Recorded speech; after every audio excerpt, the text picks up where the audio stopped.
Hi guys, I'm with Jeff and Graham of the wonderful Parallel 49 Brewing Co.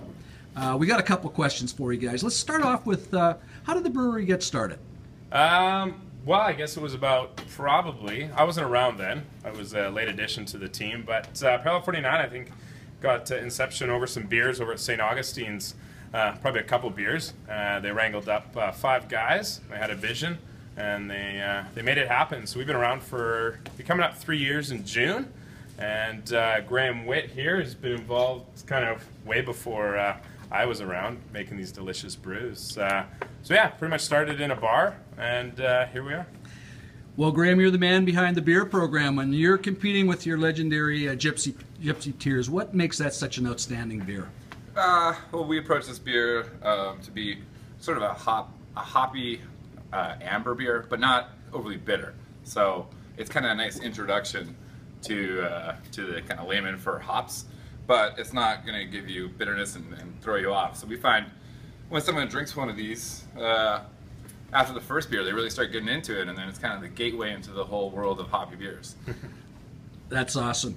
Okay, guys, you look like you know your way around a few beers. I'm going to ask you this question to each of you. What is the most memorable thing you've ever done with a beer in your hand or around a beer? Let's start with Jeff. Oh, well, I guess it was 2005, the Grey Cup. I was enjoying a few of those macro beers, and I'm not opposed to enjoying any kind of beer. I'll enjoy a beer anywhere. So I was having one of those macro beers, and I was really into the game, Edmonton versus Montreal. I was leaning over the edge, thinking I was a rock star with my beer in my hand, and all of a sudden, 4 security guards come from both angles, bombard into me. They were thinking I was going to jump the rail and go streak the field, which I was not. I was having a good time enjoying my beer, so that's always stuck in my mind as one of a pretty memorable moment drinking a beer. There you go. And Graham, what's your most memorable memory? That's a tough one. Maybe I have this family cottage on Okanagan Lake, and it's got a raft you swim out to.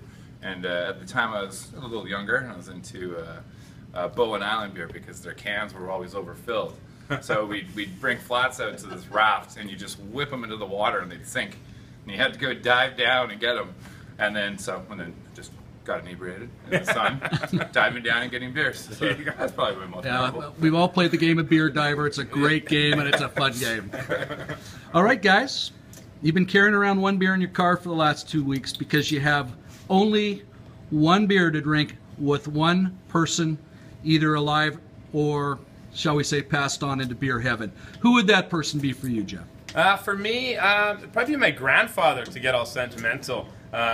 He passed before I was of legal age, and my dad always tells me stories of great times he's had with him, drinking a beer, a nice cold one. And I'll never forget the first time I had a beer with my dad after cutting the lawn and had a nice cold LGD 30-sided can. And he told me the first time he had a beer with his dad, and I would have always loved to enjoy a nice frosty pint with him. So that's awesome, Graham. And what about yourself? That's a tough question.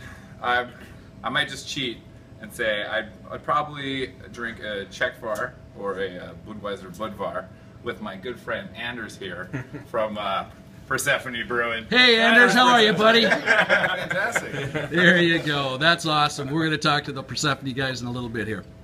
Okay, thank you very much. That's the word from Parallel 49, and we'll see you guys at Romer's. Cheers. Cheers.